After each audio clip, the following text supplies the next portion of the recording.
the Wakuba tribe. Wakamba. Wakamba. Yes. And I'd like to hear about the rolling in flames and being unharmed story. Could you just share that with us? Oh, absolutely, yeah. Well, you can go into a trance state, a meditative state, if you like. That means you surround yourself with an energy field, falling into trance, and they would go into trance after dancing for hours and hours and hours to the beats of a drum, and then they'd jump into the fire, and they wouldn't be hurt. And they would be lifted out after a while. There'd be no marks upon them. And when they came into consciousness, they had no experience of pain. So I took a group of celebrities off to an island in the Andaman Sea for a program called Extreme Celebrity Detox, where I had them walking on fire as well. And they didn't have any burns, but the doctor, who was employed to make sure nobody got injured on this occasion, came rushing round afterwards with bandages and ointments and goodness knows what else, saying this is for the burns for those who walked on the fire. And the 4 of them who walked on fire didn't have any burns. So that was just me applying the basic principles of what I observed when I was a teenager with the Wakamba tribe, with whom I also lost my virginity, I should hasten to add. So, it's interesting. I thought you were going to tell us that the doctor had rushed across the flames and had burnt his feet. He had. He hadn't done any of the meditation or the preparation practices. But when the celebrities walked across the fire, he thought, OK, I'll follow them. He was always trying to be on camera, this guy. And he did burn himself because he didn't have any of the kind of mental preparation. You know, you can't actually go into an altered state without knowing how to go into an altered state, whether you call it hypnosis or meditation or whatever. It doesn't really matter.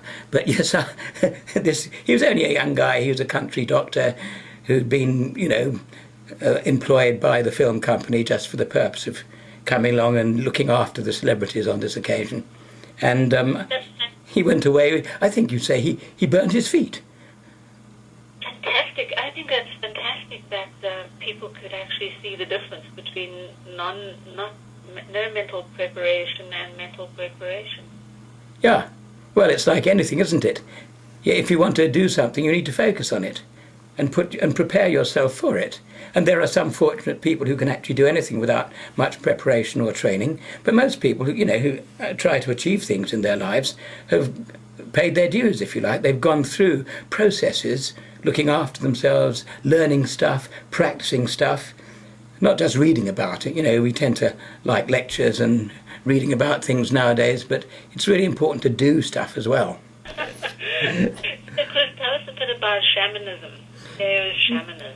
It all came from there in the first place. I mean, all this Taoist stuff was originally shamanic. What was quite interesting was that the shamans were persecuted by the Buddhists. And this was in about the 5th century, the Han Dynasty. And they took refuge with the Taoists. And then they infiltrated the Taoists, and some of the shamanic practices have now emerged as part of Chinese medicine. And that is the 5-element theory, and it is original shamanism. But shamanism, whether it's Taoist or Chinese or Native American or Indian or African or Australian, I've been to all these places, I've met the shamans, I've talked to them, I've done the practices with them. It is all about connecting with spirit, and the role of the shaman is to negotiate with spirit, so that as a healer, so that if somebody is ill and they're not dead, the theory is that spirit wants them alive. So the shaman's job is to negotiate with spirit and find out what spirit wants for them to be well. And when I say negotiate, I mean negotiate. I don't mean beg, intercede or plead. I mean negotiate from a position of strength. Okay, Great Spirit, this guy, this woman has got a problem, they're ill, they've got a lump, they've got a disease, they've got this and that, they're not dead, they're still alive. What do you want, Great Spirit? And Great Spirit chooses his or her way of letting you know what you need to do in order to restore them, the person, to wholeness. And I'm talking about Great Spirit. I'm using the Native American expression for what we might call God or Mundumugu, Wakataka, you know, yeah. Okay. So are you teaching that, or are you doing anything with that? Yes, I am. I teach that, but I only teach it to people who've been through the preparatory process. My step 5, the Tao of the Shaman, requires people, students, to have completed steps 1, 2, 3, 4, plus the Tai Chi camp, plus the introduction to shamanic healing. And the reason for that is so that they can look after themselves, they can protect themselves. We are dealing with serious stuff and powerful energies here.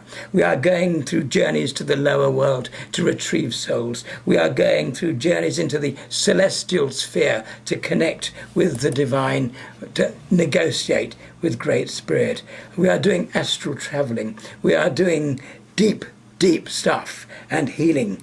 And we, the practitioner, the shaman, we have to look after ourselves. We have to look after our own energy field so that we can remain fit, strong, powerful, able to do what we need to do, which is negotiate with spirit. Whether it's through rites and ceremonies or rituals or simply through drawing a breath. There's so many different traditions, and what I've done is to take the Taoist tradition and aspects of other traditions of which I have personal experience and know that they work. Okay, then that sounds fascinating, Kris. Could you just lead us through all your levels? What does level 1 entail? What does level 2 entail? Level 3 and the time that would be required? So Yes, yeah. People can get an idea of the process and how can they start? So they could start by reading one of your books. Okay? Well, that's a brilliant idea. They should start by reading one of my books. They should read Taoist Shaman or Taoist Medicine Wheel, and that will give them a very good idea of what lies ahead. And then what would level 1 entail? Level 1 is learning a series of meditations, circulating the energy, smiling at the organs, making the sounds, the grounding of Qigong and the flexibility of Tai Chi. Having done that, level 2 is learning about healing love, which is how to use the sexual energy to raise the consciousness and to access a higher dimension. And it's simply working by oneself in privacy. I just tell you what to do, and then you go away and do it. And so that you learn how to manage your sexual energy. You know, you become the master of your sexual desires and not let them become your master. Step 3, fusion of the 5 elements, is connecting everything up, going deep internally, looking at each of your organs and the spirits which dwell within the organs and harmonizing them, creating the pearl of compassion that you can use for healing or martial arts or any purpose that you like. Step 4 is the introduction to shamanism, where you learn the different ways of accessing different worlds so that you can step lightly in all worlds. Then you've got introduction to shamanic healing, which you can do at any time. There are no prerequisites for that, and we just teach people some basic stuff which they can take away and use. Then there's the Tai Chi camp, where you learn the grounding and the rooting and you've done it, how to move. And Tai Chi is one of the highest meditations. For example, it's shamanic combat. Yang, you advance; yin, you withdraw; you turn, you spin, you whirl. These are things you're doing physically, so then you learn to do them energetically and eventually spiritually. So those are the prerequisites for doing step 5, Tao of the Shaman. In order to do step 5, you need to have completed those prerequisites and completed a task. The task is chosen by you, helped by me, and then you go away and do it. And then when you come back, having done your task and made your task report, you are then given the initiation into step 5, where we go away into a remote place. We spend a few days there, of which I'm not going to say any more. Okay.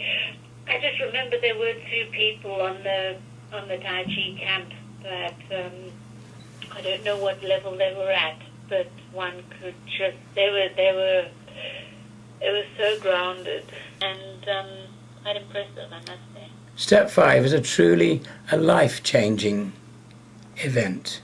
Truly life-changing, having done all the preparation that leads up to it. So, Kris, if people wanted to do your work from a distance, so if they couldn't get to London, yeah, how far could they get and what should they do? Well, they can give me a call and gather some people and I'll go and do a workshop for them. I'm doing one in Manchester in May. I'm doing one in Edinburgh in September. We've done them in Thailand, America, Hawaii, all over. You know, if there's enough people to make it economically viable, then we're very happy to come along and, you know, look after you there. Okay, that's a really good idea. Blog and so if people want to get hold of you, they can also get hold of you through those websites. And they're very welcome to get hold of me because I'm hoping to make lots of new friends through this. I really value the fact that so many people keep coming back, give me their support over the years. That's absolutely wonderful. Yes, it was fascinating how many people were from all over the show. Wonderful. So, Kris, is there anything else you would like to tell us before we sign off? There is something, actually. I'm really keen that people should actually do stuff. You know, reading it is okay, going to lectures is okay, but for goodness sake, even if it's something that you make out yourself, just do things. I've seen so many people just sitting in seminars, watching PowerPoint projections, listening to lectures, reading all these books, asking incredibly technical questions, but not actually doing anything. You know, if you don't do it, it doesn't work. If you do the practices, they may well help you. If you don't do the practice, it is less likely.